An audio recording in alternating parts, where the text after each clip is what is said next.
xì cùng nhìn cây lối nhì hắn oi xì nhì cho cha nhìn hè ăn phai xì mô trời cổ nhì mà cái sang sẽ cầm trổ chút lời nhị cho chít cha theo xíu cho tôi một buồn nhìn xin thầy thâu cả lời chim nhi li hà nhi châu bùi hi lời ngày trong có lời buồn nhi thăng hi mong nhi bầy hiệu phun min cho nhi ơi cho họ lời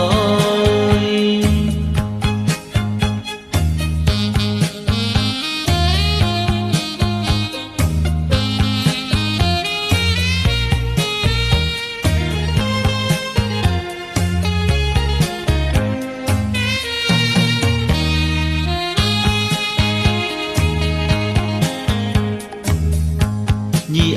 nhong trồ nhi bà tô ho lý phiền cây phiền bởi hỏi tô nhi ăn mô gì xí nhi cho gì cha nhìn bởi mô xiong tròn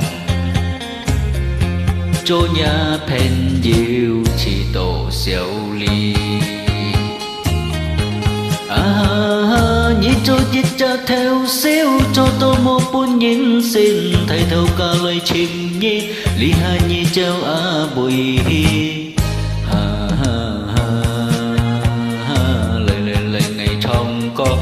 có lời buồn nhi thăng hi mong nhi bầy hiệu phun min cho nhi ơi cho họ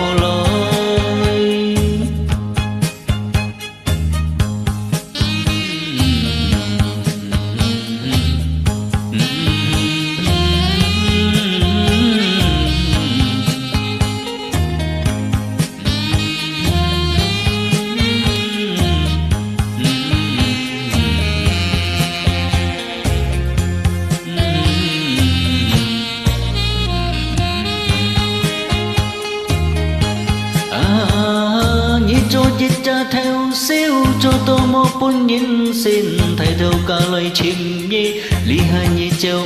bùi hi lời ngày trong có lời buồn nhi thăng hi mong nhi bầy hiệu